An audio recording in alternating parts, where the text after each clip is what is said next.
নমস্কাৰ মই প্ৰণিতা চুটিয়া লৈ আহিছো এটা ভাল খবৰ ৰাজ্যৰ প্ৰতিগৰাকী লোকৰ বাবে ৰাজ্যবাসীৰ বাবে ভাল খবৰ দিলে মুখ্যমন্ত্ৰী ডক্টৰ হিমন্ত বিশ্ব শৰ্মাই ডাইৰেক্টলি এতিয়া মুখ্যমন্ত্ৰী গৰাকী কানেক্ট হ'ব ৰাজ্যৰ প্ৰতিগৰাকী লোকৰ সৈতে প্ৰতিগৰাকী লোকে অভিযোগ দাখিল কৰিব পাৰিব ডাইৰেক্টলি মুখ্যমন্ত্ৰীৰ কাৰ্যালয়ত মুকলি কৰা হ'ব এটা হেল্পলাইন নম্বৰ লেণ্ডলাইন নম্বৰ সমান্তৰালকৈ হোৱাটছএপ নম্বৰ মুকলি কৰা হ'ব ৰাজ্যবাসীৰ বাবে আৰু জানুৱাৰীৰ পৰা মুকলি হ'বলৈ গৈ আছে এই হেল্পলাইন নম্বৰ মুখ্যমন্ত্ৰী হেল্পলাইন নম্বৰ আহি আছে সিএম হেল্পলাইন নম্বৰ জানুৱাৰীৰ পৰা মুকলি হ'ব ৰাজ্যৰ প্ৰতিগৰাকী লোকৰ বাবে নিশ্চিতভাৱে এটা ভাল খবৰ এই মুহূৰ্তত লৈ আহিছো ৰাজ্যবাসীৰ বাবে মুখ্যমন্ত্ৰী ডক্টৰ হিমন্ত বিশ্ব শৰ্মাই ডাঙৰ ঘোষণা কৰিছে তেওঁ উল্লেখ কৰিছে যে ডাইৰেক্টলি এতিয়া তেওঁ কানেক্ট হ'ব বিচাৰিছে প্ৰতিগৰাকী লোকে যিকোনো অভিযোগ দিব পাৰিব জানুৱাৰীত মুকলি হ'বলৈ গৈ আছে সিএম হেল্পলাইন নম্বৰ এই হেল্পলাইন নম্বৰত আপুনি যিকোনো অভিযোগ দাখিল কৰিব পাৰিব আপুনি কিবা ভাল দেখিলেও ক'ব পাৰিব বেয়া দেখিলেও ক'ব পাৰিব ৰাজ্যৰ প্ৰতিগৰাকী লোকৰ বাবে মুকলি কৰা হ'ব লেণ্ডলাইন নম্বৰ আৰু হোৱাটছএপ নম্বৰো মুকলি কৰিব ৰাজ্যবাসীৰ বাবে প্ৰতিগৰাকী লোকে অভিযোগ দাখিল কৰিব পাৰিব এই নম্বৰত মুখ্যমন্ত্ৰীৰ কাৰ্যালয়লৈ প্ৰত্যক্ষভাৱে আপুনি দিব পাৰিব অভিযোগ কৰবাত যদি আপুনি অপৰাধ দেখিছে কৰবাত যদি আপুনি দুৰ্নীতি দেখিছে কৰবাত যদি অনিয়ম দেখিছে সকলো অভিযোগ দাখিল কৰিব পাৰিব মুখ্যমন্ত্ৰীৰ কাৰ্যালয়ত পোৰ্টেল যোগেও অভিযোগ প্ৰদানৰ ব্যৱস্থা ৰাজ্যৰ বাবে কৰিব আৰু তাৰ বাবে পোৰ্টেল মুকলি কৰা হ'ব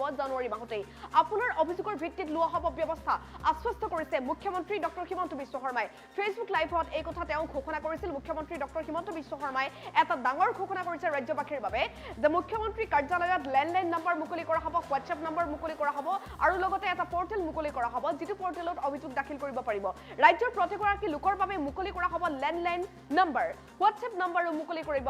ৰাজ্যবাসীৰ বাবে হেল্পলাইন নম্বৰত আপুনি দিব পাৰিব সকলো অভিযোগ মুখ্যমন্ত্ৰীৰ কাৰ্যালয়লৈ প্ৰত্যক্ষভাৱে আপুনি দিব পাৰিব এই অভিযোগ আপুনি যদি কিবা বেয়া দেখিছে আপুনি যদি কিবা দুৰ্নীতি দেখিছে পোৰ্টেলৰ জৰিয়তেও আপুনি অভিযোগ প্ৰদান কৰিব পাৰিব হোৱাটছএপত আপুনি লিখি পঠিয়াব পাৰিব আপোনাৰ অভিযোগৰ ভিত্তিত ব্যৱস্থা লোৱা হ'ব বুলি আশ্বস্ত কৰিছে মুখ্যমন্ত্ৰী গৰাকীয়ে ফেচবুক লাইভত এই কথা তেওঁ ঘোষণা কৰিছিল মুখ্যমন্ত্ৰী ডক্টৰ হিমন্ত বিশ্ব শৰ্মাই ৰাজ্যৰ প্ৰতিগৰাকী লোকৰ বাবে এটা ডাঙৰ খবৰ এই মুহূৰ্তত লৈ আহিছে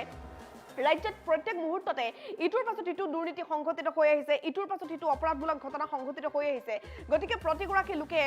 ডাইৰেক্টলি এতিয়া মুখ্যমন্ত্ৰীৰ সৈতে কানেক্ট হ'ব পাৰিব অভিযোগ দাখিল কৰিব পাৰিব কোনোবাই যদি কৰবাত কিবা অনিয়ম দেখিছে কৰবাত যদি কিবা বিপদত পৰিছে সকলো অভিযোগ পোনপটীয়াকৈ এতিয়া দিয়াটো সম্ভৱ হ'ব মুখ্যমন্ত্ৰীৰ কাৰ্যালয়ত আৰু মাত্ৰ এটা মাহ বাকী আছে জানুৱাৰী মাহতেই মুকলি কৰা হ'ব এই হেল্পলাইন নম্বৰ আৰু আপোনাৰ অভিযোগৰ ভিত্তিত লোৱা হ'ব ব্যৱস্থা আশ্বাস দিছে মুখ্যমন্ত্ৰীগৰাকীয়ে ফেচবুক লাইভত এই কথা তেওঁ ঘোষণা কৰিছিল প্ৰতিগৰাকী লোকে এতিয়া অভিযোগ পোনপটীয়াকৈ দিব পাৰিব মুখ্যমন্ত্ৰীৰ কাৰ্যালয়ত ৰাজ্যবাসীৰ বাবে মুখ্যমন্ত্ৰী ডক্টৰ হিমন্ত বিশ্ব শৰ্মাৰ ডাঙৰ ঘোষণা জানুৱাৰীত মুকলি হ'বলৈ গৈ আছে সিএম হেল্পলাইন নম্বৰ ৰাজ্যৰ প্ৰতিগৰাকী লোকৰ বাবে মুকলি কৰা হ'ব লেণ্ডলাইন নম্বৰ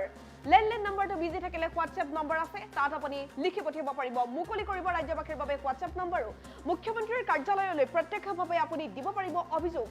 পোৰ্টেল যোগেও অভিযোগ প্ৰদানৰ ব্যৱস্থা কৰিব ৰাইজৰ বাবে আৰু আপোনাৰ অভিযোগৰ ভিত্তিত লোৱা হ'ব বিশেষ ব্যৱস্থা আশ্বাস দিছে মুখ্যমন্ত্ৰী ডক্টৰ হিমন্ত বিশ্ব শৰ্মাই ফেচবুক লাইভত এই কথা তেওঁ ঘোষণা কৰিছিল তেওঁ কি কৈছিল শুনাব বিচাৰিম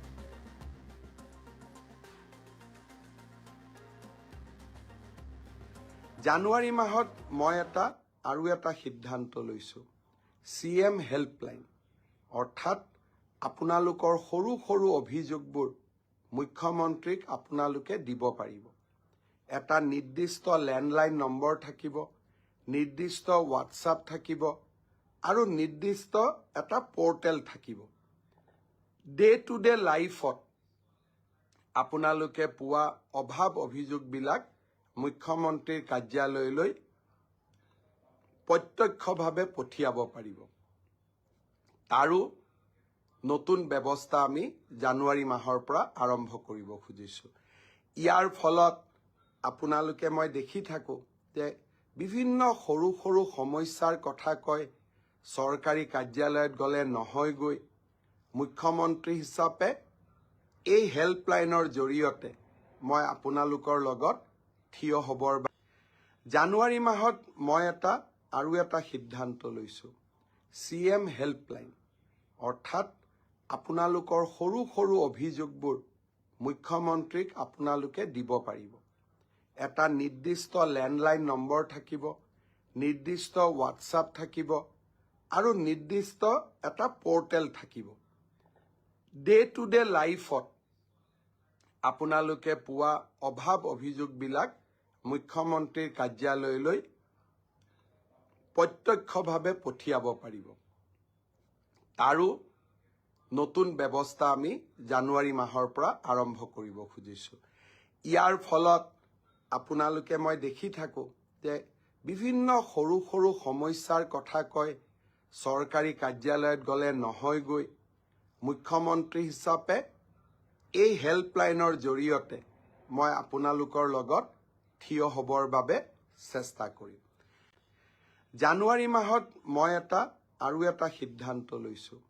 CM হেল্পলাইন, অৰ্থাৎ আপোনালোকৰ সৰু সৰু অভিযোগবোৰ মুখ্যমন্ত্ৰীক আপোনালোকে দিব পাৰিব। এটা নিৰ্দিষ্ট লেণ্ডলাইন নম্বৰ থাকিব, নিৰ্দিষ্ট হোৱাটছআপ থাকিব আৰু নিৰ্দিষ্ট এটা পৰ্টেল থাকিব। ডে টু ডে লাইফত আপোনালোকে পোৱা অভাৱ অভিযোগবিলাক মুখ্যমন্ত্ৰীৰ কাৰ্যালয়লৈ প্ৰত্যক্ষভাৱে পঠিয়াব পাৰিব। তাৰো নতুন ব্যৱস্থা আমি জানুৱাৰী মাহৰ পৰা আৰম্ভ কৰিব খুজিছোঁ। ইয়াৰ ফলত আপোনালোকে মই দেখি থাকোঁ যে বিভিন্ন সৰু সৰু সমস্যাৰ কথা কয়, চৰকাৰী কাৰ্যালয়ত গ'লে নহয়গৈ। মুখ্যমন্ত্ৰী হিচাপে এই হেল্পলাইনৰ জৰিয়তে মই আপোনালোকৰ লগত থিয় হ'বৰ বাবে চেষ্টা কৰিম। জানুৱাৰী মাহত মই আৰু এটা সিদ্ধান্ত লৈছোঁ। CM হেল্পলাইন, অৰ্থাৎ আপোনালোকৰ সৰু সৰু অভিযোগবোৰ মুখ্যমন্ত্ৰীক আপোনালোকে দিব পাৰিব। এটা নিৰ্দিষ্ট লেণ্ডলাইন নম্বৰ থাকিব, নিৰ্দিষ্ট হোৱাটছআপ থাকিব আৰু নিৰ্দিষ্ট এটা পৰ্টেল থাকিব। ডে টু ডে লাইফত আপোনালোকে পোৱা অভাৱ অভিযোগবিলাক মুখ্যমন্ত্ৰীৰ কাৰ্যালয়লৈ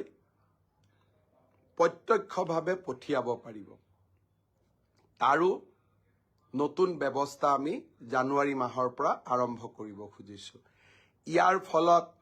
আপোনালোকে মই দেখি থাকোঁ যে বিভিন্ন সৰু সৰু সমস্যাৰ কথা কয়, চৰকাৰী কাৰ্যালয়ত গ'লে নহয়গৈ। মুখ্যমন্ত্ৰী হিচাপে এই হেল্পলাইনৰ জৰিয়তে মই আপোনালোকৰ লগত থিয় হ'বৰ বাবে চেষ্টা কৰিম। জানুৱাৰী মাহত মই আৰু এটা সিদ্ধান্ত লৈছোঁ। CM হেল্পলাইন, অৰ্থাৎ আপোনালোকৰ সৰু সৰু অভিযোগবোৰ মুখ্যমন্ত্ৰীক আপোনালোকে দিব পাৰিব। এটা নিৰ্দিষ্ট লেণ্ডলাইন নম্বৰ থাকিব, নিৰ্দিষ্ট হোৱাটছআপ থাকিব আৰু নিৰ্দিষ্ট এটা পৰ্টেল থাকিব। ডে টু ডে লাইফত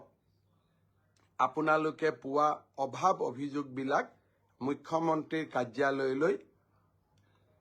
প্ৰত্যক্ষভাৱে পঠিয়াব পাৰিব। তাৰো নতুন ব্যৱস্থা আমি জানুৱাৰী মাহৰ পৰা আৰম্ভ কৰিব খুজিছোঁ। ইয়াৰ ফলত আপোনালোকে মই দেখি থাকোঁ যে বিভিন্ন সৰু সৰু সমস্যাৰ কথা কয়, চৰকাৰী কাৰ্যালয়ত গ'লে নহয়গৈ। মুখ্যমন্ত্ৰী হিচাপে এই হেল্পলাইনৰ জৰিয়তে মই আপোনালোকৰ লগত থিয় হ'বৰ বাবে চেষ্টা কৰিম।